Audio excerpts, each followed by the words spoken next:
Hey, Rachel Solo yet again, and I'm here to share my excitement over seeing Claressa Shields make her MMA debut after she's accomplished so much in the world of boxing, and she wants to continue boxing, but is also trying her hand at MMA, and we got to see that tonight versus a veteran fighter in Brittney Elkin. And so what I learned, Kelsey interviewed Brittney Elkin before this fight, and so I learned that she was a brown belt in jiu-jitsu, that she's fought a lot of really, really tough opponents. She's fought Kayla Harrison. She is also, she knows how to persevere in fights. She said, in the fight that she had before this one, which she had some time off, but it's because in her last fight, I believe in her last fight, she broke her arm and continued to fight in that fight with a broken arm. Other injuries, she mentioned a broken groin. She mentioned having a thumb go in and out of her eye socket. That's just like, oh my gosh. But here we have, I was like, this isn't going to be an easy out. This isn't like a layup kind of fight. No. And Claressa had to get in there, right? And she's got really good stand-up game, right, coming out of the boxing world. And I did notice how her stance was, and that it was more similar to boxing than what I see usually from MMA fighters. And then it was when she went to the ground, right?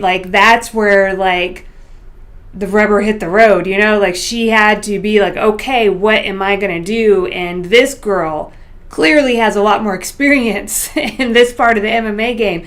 I thought it was really, it was just really something to see her come in there and just do something that's really hard. It's really hard to try new stuff. I said over on Twitter. So I went to the pool earlier today, and I was like, okay, I'm going to make this, bring this in part of my workout. And it was just me and the lifeguard. And the lifeguard, even though I'm a full-grown adult, I guess has a sit up there. And I was like, I'm not a trained swimmer.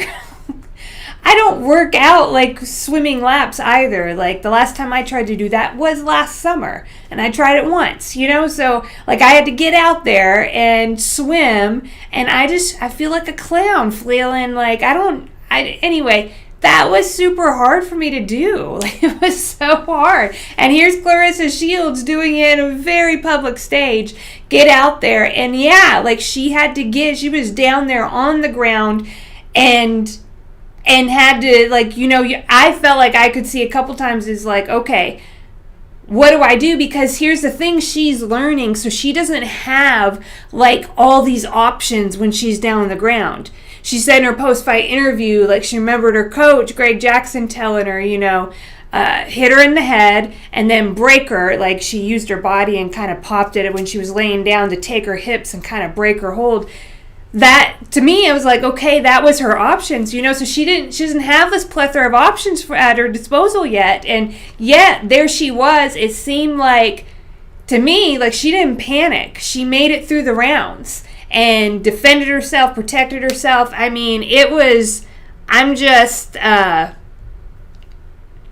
Come back too. And she said after the fight, I lost round 1, I lost round 2, I'm going to win the next round. It was just amazing, and she did. She said that she was able to see that Elkin did not like to be hit in the face. She felt she knew that was a tool that she was going to be able to use, and then, lo and behold, she used it. Without a doubt. Look at her go. Goodness. I've been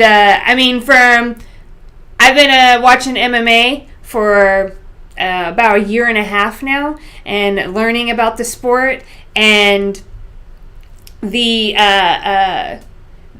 people on Twitter seem to say that the ref gave Elkin every opportunity to fight back, and so it was a good stoppage. So Claressa Shields with the TKO win.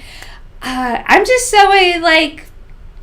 really happy for her, and I love it's I guess it's inspiring to see somebody go out there and try something that's like not easy for them. It's hard for them, and they're learning in front of a very like public audience. And you'll see, like, when you're on Twitter, some people were kind of, it's Twitter. Some people are super harsh. Some people are just like offering like the normal criticism, because we as fans, that's what we do. We analyze like the fighters, the sport, we, who's doing what and all this. And so, but you do that and it can be hard. It's hard for me to like hear people criticize anything I'm doing, even if they do it in the healthiest and most constructive way possible. And here she is. So I just find that really, really inspiring. And for me to take in my own life, maybe next time I go to the pool, I can enjoy myself and enjoy my workout and not care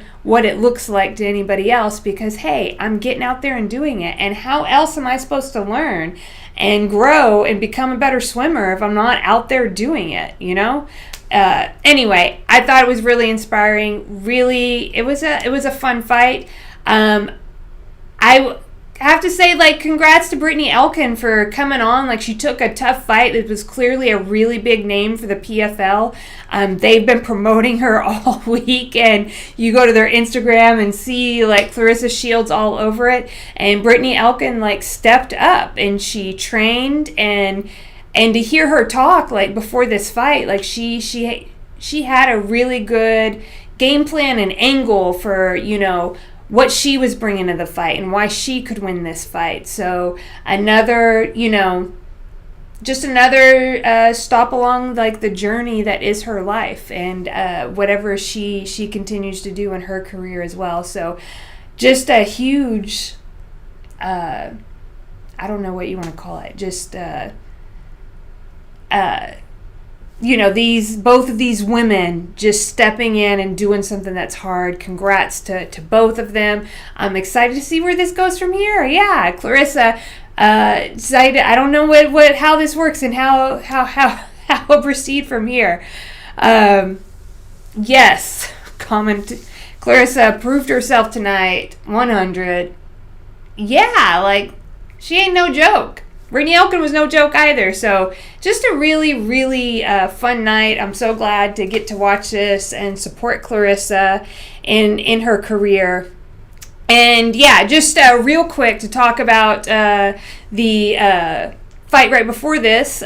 Clay Collard got another win in his inside the cage. So Clay Collard moving 2-0 in the PF. Now he's in the tournament. Claressa's not. This was a showcase event for her debut. But Clay Collard moving forward, and that was a tough fight, back and forth. And I wasn't sure Clay was going to get it. I wasn't sure, because that was an excessive amount of takedowns.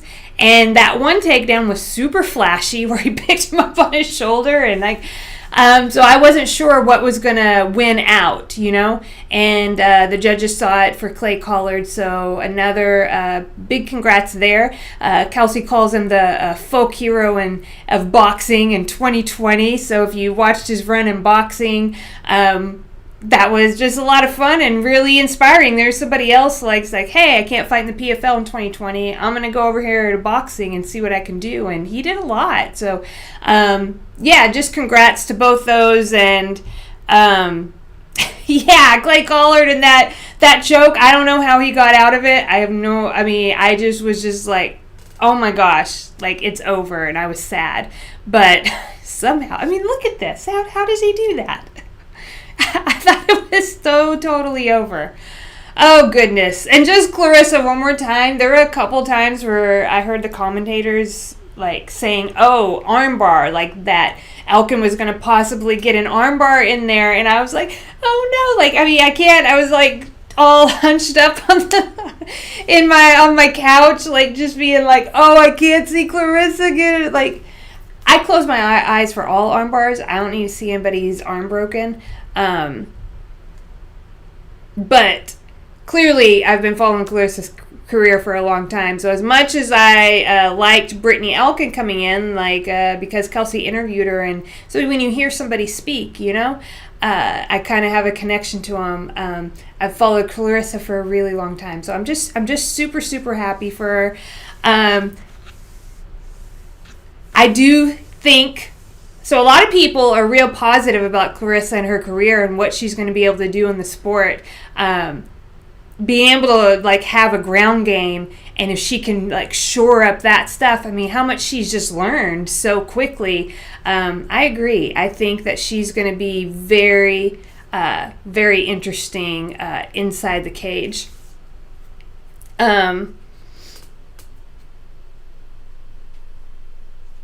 Yes, sorry. Reading the comments real quick. I agree. PFL card. I watched. This whole season. PFL has a regular season where people compete for points, and the top 4 in each bracket will move on to the playoffs.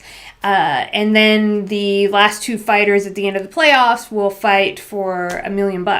So different from how the rest of the combat sports world works. So it's really, really interesting. And I've had a lot of fun watching the PFL for this 2021 season. I'm looking forward to more. I'm excited to hear what's next for Claressa. Although I want her to have plenty of time in the gym so she can continue to learn and grow and work on stuff. But yeah, she might bring a really interesting angle over to MMA. And not that like nobody else has come from boxing and moved over to MMA. We know very famously Holly Holm has. But Claressa coming over and the power that she has. Did you see the stats? Like, I think her strikes, it was like 90 out of 96. Like, somebody on Twitter was like, she could not miss. So like, the stats like looked really good. So you might say like, you know, she lost those rounds when you're looking at the whole thing, but looking at those stats on the screen, like she did excellent. All right, I'm gonna close this down. Best Fight friends, thanks for tuning in. Let us know, like, what do you think of Claressa? Yeah, what do you think? Let us know in the comments, and we'll see you next fight night. Okay, adios. Adios. When do I say adios? I'm stalling.